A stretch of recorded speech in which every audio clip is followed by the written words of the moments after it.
Bueno, Ana, Ana Miranda, eurodeputada, non sei desde cando, desde hai máis de 10 anos eres eurodeputada. Non, que va? Pero bueno, fuche, o sea, non A ver, a cousa é que de eurodiputada levo 4 anos en 3 períodos alternos, pero son 4 anos, claro, digo, non é que fora 10 anos. Efectivamente, pero fuches alterno porque ibar nunha coalición que che tocaba un tempo determinado, pero primeiro cando foi a primeira vez? A primeira vez foi 2011-2012, a seguinte foi 2018-2019, porque claro, en base ao reparto da coalición, e esta seguinte foi 2022, setembro, a 2024, actualmente ainda sigo sendo eurodiputada hasta o 16 de xullo, e despois das eleccións, pois veremos, a ver que di o pobo galego. Claro, pero xa falando así en petit comité, non foi un pouquiño, que decir, falando en claro, unha putada negociar esa coalición antes de que Esquerra metera ese batacazo, porque igual tiñades un segundo posto polos resultados das autonómicas, se se compara.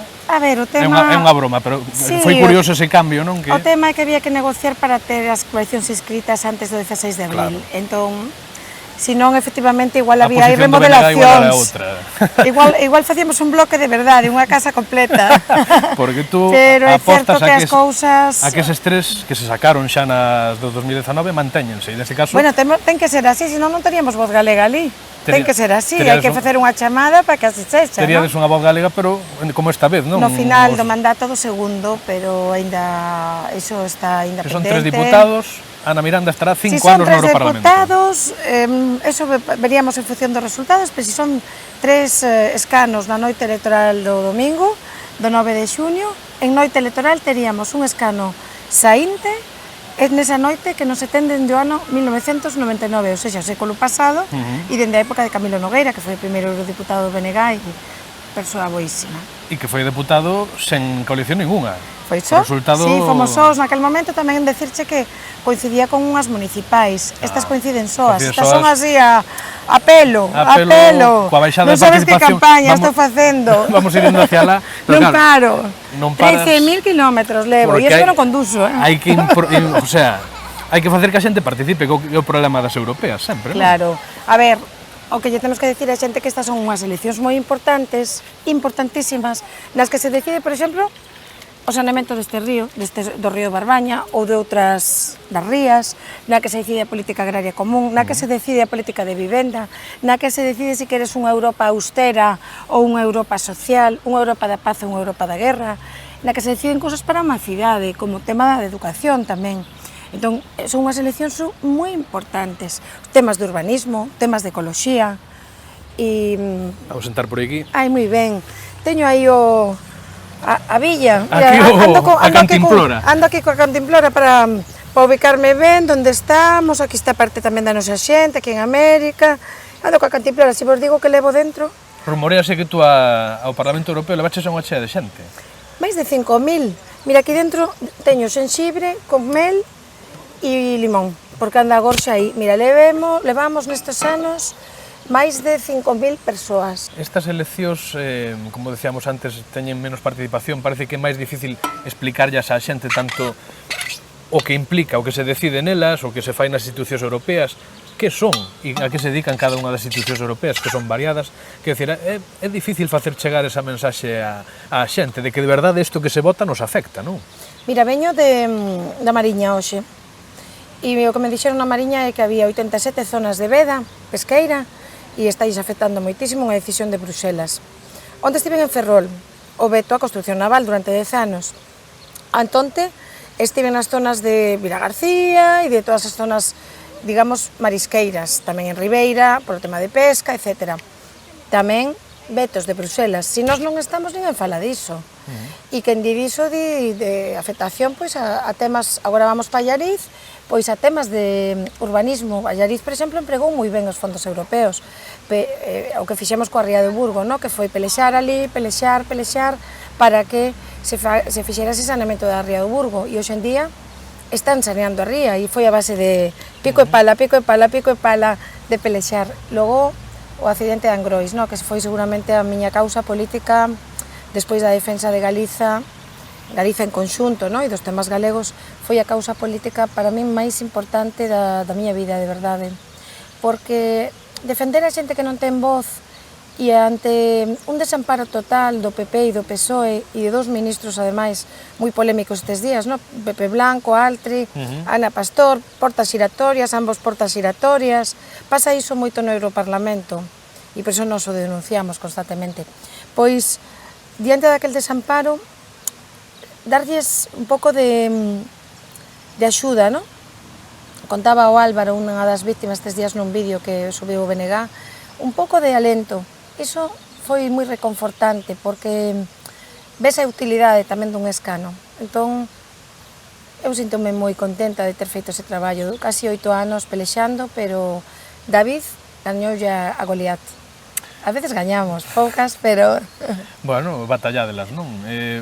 Por ser moi pedagóxicos. Sí. Falábamos non, eu escoitei falar a Ana Pontón moi recentemente da PAC. Que é a PAC e por que se está falando dela agora? Por que falades dela agora? Falamos sempre, Pero eu escoitei de política agraria, como levamos, desde que se entrou falando da PAC. A PAC é a Política Agraria Común que decide as normas relativas á agricultura para toda Europa. Entón, que decide? Que axudas se lle dan tanto, primeiro, axudas directas, imagínate, se tes unha vaca, se tes unha explotación agraria, que axudas recibes, e logo o segundo pilar, que sería o desenvolvimento rural, non? Cando vexades o de FEADER, e as Agencias de Desenvolvimento Rural. Bueno, pero ximos o primeiro. Resulta que se tes unha vaca, ou se tes unha explotación, ou se tes porcos, ou se tes... depende do animal que sexa, pero sobre todo aquí, en Galiza, hai moitas vacas, máis que persoas, non? Entón, pois, danche unhas axudas directas por explotación agraria, e resulta que non tes superficie agraria útil suficiente, pero non chas dan pola produción, danas polas hectáreas. Entón, o gandeiro galego ten moitas menos axudas que en outras partes de Europa, por exemplo, se comparas con un labrego francés ou con alguén andaluz terratenente. Por exemplo, non? Sí, o minifundismo está mal apoiado e logo non garanten os precios xustos. Entón, a PAC, claro, agora é necesaria porque os labregos reciben esas axudas. O problema é que a PAC limitou moito aos sectores, pero é unha política que non se xestionou tendo en conta a situación do agro galego, nin tampouco a situación específica que ten aquí o gandeiro galego de mediano, pequeno tamaño. Perderonse en 10 anos 28.000 explotacións e por iso nos defendemos unha PAC xusta e unha PAC sustentable tamén. O BNG é moi combativo, sobre todo cando se fala de política enerxética, falades de espolio eólico, falades de, bueno, pois dunha pata da que moitos consideran que é unha pata da transición enerxética, que son esas novas enerxías renovables. Claro. Eu creo que hai moita xente que non entende a posición explico. do BNG. Sí, perfectamente. Por que denunciades a enerxía eólica, pero decides que se ten que facer pero non así, falades tamén de que a eólica mariña é daniña. Cal é a posición do BNG? Como se ten que facer entón a transición ecolóxica nese aspecto, na política enerxética, nas novas enerxías renovables? Mira, é tan simple como eólica, sí, pero non así. Eólica, sí, pois unha eólica ben sustentable, que teña en conta os intereses dos concellos, que sexa de dimensións aceptables, pero de repente que nos poñen aquí neste outro lado unha macroeólica de parques xigantes en zonas protegidas, te imagínate de así, en zonas protegidas, rede Natura, que ademais é unha rede europea, sin darlle ningún beneficio a xente que vive alrededor, sin ter en conta se hai explotacións gandeiras, sin ter en conta se hai rede Natura, se hai turismo sustentable, se hai zonas pesqueiras. Se querían poñer en Corme, no Roncudo, ali un muiño que te morres, as especies que hai. Entón, eses muiños así xigantes, a quen van? A Madrid.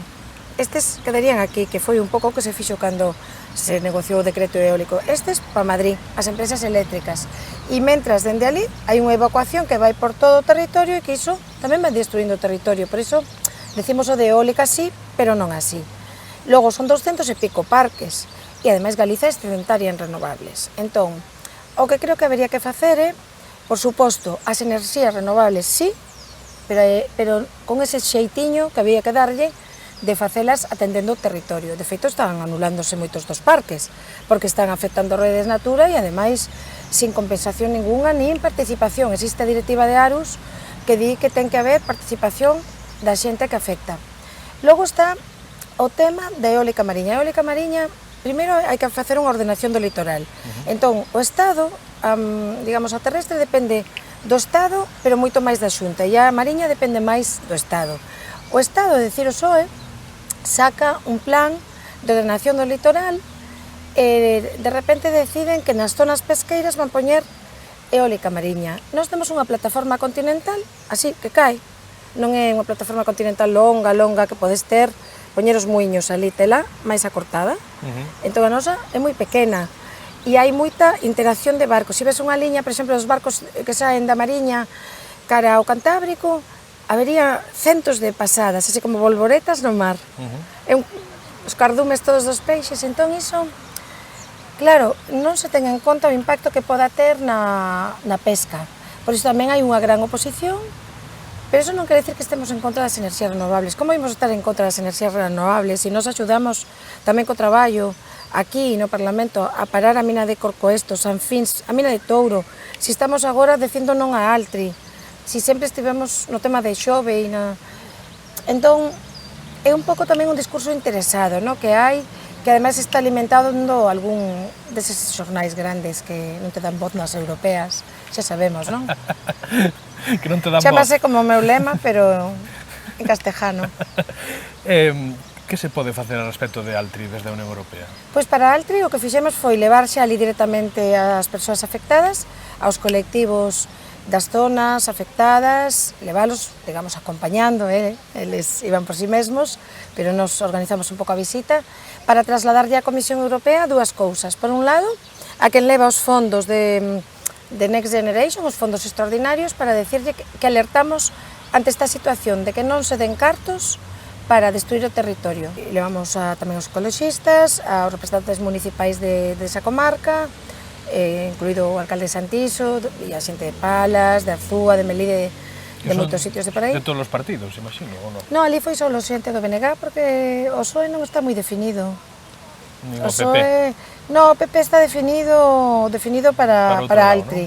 Hai algún verso solto así de concelleiros e tal, pero tiñan que ver que están destruindo o territorio, que llevan a destruir unha denominación de orixe, máis de 130 explotacións, lugares impresionantes de rede natura, con endemismos, especies impresionantes, e sobre todo unha cosa que dixo unha labrega ali que a min encantoume. Díxome, Ana, nós xa vivíamos aquí e ninguén nos preguntou. A mí eso me toca moito, porque me parece que é verdade, que ninguén lles preguntou. Entón o tema é que levámolos ali, trasladamos a señora Fábregas, que dos fondos Next Generation, que tiñan que non dar estes fondos, e logo, por outra banda, a xente que leva medio ambiente na Comisión Europea, que é o goberno comunitario, para quen saiba, e entón trasladámoslle que podía vulnerar espazos protegidos e, ademais, a auga, sobre todo a auga e o impacto que pode ter no marisqueo e na ría de Arousa. E dito iso, pois saíamos dali, da reunión, e de repente estaba a TVG ali, que iso xa foi o colmo que lle avisáramos a TVG que iba unha delegación de Altri contra o proxecto de Altri, que íamos a trasladarlle iso á comisión, e de repente estaban grabando ali. Na entrada, non? Na entrada. Se me equivoco que eso foi, sí. Na entrada. E a verdade é que nos quedamos así, porque non nos cubriron a visita, entón nos fixemos unha manifestación pacífica detrás, coa pancarta, e saímos en directo, porque tamén é unha forma de liberdade de expresión, porque a manipulación que existe nos nosos medios non se fala moito do traballo en Europa, sino seguramente a xente sabería máis e tamén votaría máis. Por iso pidolle a xente que mire as nosas redes sociais, que mire este programa e que mire este programa, que vai estar moi ben, que aquí son uns cracks, e que se informe, porque ali decídese por nós. E o problema é que tanto o PP como o PSOE andan moi xuntos por ali. Acabamos xa. Solo o PP como que utiliza este argumento repetidas veces de que vos va a haber nunha coalición que vos ocultades, non? Que quen son os que entran nesa coalición tamén. Decímolo porque se sabe, non? Esquerra Republicana, Bildu, Aramés, e o BNG, non sei se hai algún partido máis, que en outras ocasións sí que eran máis pequeniños. Apoyou a Nova, digamos, e outros máis pequenos. Sí. Claro, aquí as papeletas detallan a coalición, pero non se ve os demais diputados. A papeleta aquí pon BNG, porque se permite a lei electoral. A papeleta pon BNG, cabezada por Ana Miranda. Pero por eso suelen decir, están enganando os galegos, vos enganades os galegos. Nos non enganamos os galegos, os que enganan os galegos son eles que eles teñen pactos na Deputación de Álava con Bildu e non falan diso, porque as cousas eles teñen memoria selectiva, sabes? E ademais o BNG demostrou sempre que leva ademais 20 anos de coalición, o BNG parece que descubren agora, mira, andan máis preocupados dos bolsos que lle regalan que se estuveran menos preocupados de nós, porque nós o que estamos é a traballar, porque, fíxate, nestes días vías os cartéis, non? A miña cara, pois vese por todas partes. Xa dixo un señor na feira de Trobo, creo que foi, dixo, esa muller non é de aquí, é moi guapa. E dixeronlle, que é de aquí, que é galega? Di, parece palestina. Ai, parece palestina. E despois a muller dixo, ai, como me gusta, está ben jordiña. E digo, sí señora, porque isto non se pode ocultar. E gustoume tanto. Oye, me mandan fotos, xente que se fai selfies, é moi bonito que está pasando, é toda unha ilusión. Pero que os candidatos están ocultos. A candidata do PSOE é unha señora que non é galega. A candidata a cabeza de lista, porque sae a cabeza de lista. O candidato do PP, xa sabemos quen é. Tamén outra señora, bueno, é unha candidata. Dolores Monserrata, que quixo manipular o tema da TVG, que son eu con ela na mesma comisión, na vicepresidencia da Comisión de Peticións aquí a deputada do BNG e ela a presidenta, unha manipuladora de libro. E a verdade son as caras que aparecen aquí. Guadiana. Sí, exacta, que vai para lá, vai para aquí, depende. E logo temos nós a cara descoberta, explicándolle aos galegos, andando por todo o país, con unha campaña intensísima dende o 2 de maio, que levamos con máis de 12.000 kilómetros, iso que non conduzo, pero tamén teño unha promesa aí de que como saquemos os canos, teño que sacar o carné. Eu levo 20 anos dicindo que saco o carné. Bueno, vas con o equipo xa te levan, non? Bueno, estos días sí. Lanzar un mensaxe, non? Estos días sí, pero vou escribindo e vou... O Twitter levo eu, Non che leva nadie? No, pues no Instagram. A cuestión é que creo que enganan os galegos. E non sei se non lle chegou ver o resultado das eleccións galegas. E nós agora pues, estamos traballando para sacar un escano, estamos traballando pola xente, polo país, hai moitos problemas, moitos máis dos que imaginamos, sobre todo na mocidade, e esos son os que me preocupan a min e os que levamos nas nosas maletas. Pero agardamos que a xente teña a memoria e se lembre de todo o traballo que se fixo, non? Falabas de que o accidente de Angrois foi para ti un traballo reconfortante, loitar por eso, non? Moito. Moi triste. Efectivamente, eso sin duda alguna. Pero, mirando a futuro, que che gustaría conseguir? Que se pare Altri. Altri non. Segundo, un fondo de vivenda para a mocidade, creo que é un problemón, como esas falta de expectativas, que está vendo entre a xente moza. Solucións de temas de transporte. Aseguramos, non, Martín? Aquí a partir de, si salimos a partir do 10 de xuño a pedir, a reclamar aí o que dixen, porque eu cumplo sempre a palabra. Pois Ana, moitísimas gracias. Moitas grazas a ti, moitas grazas a vos. Polo tempo e por interesarte tamén. Tiña moitas ganas de vir, Xa sei que xa mo comentaron, e nos encantadísimos. Ai, que alegría, moita alegría. Veña. Un bico grande, veña, imos a Europa, non? Vamos a la, vamos andando. Vamos.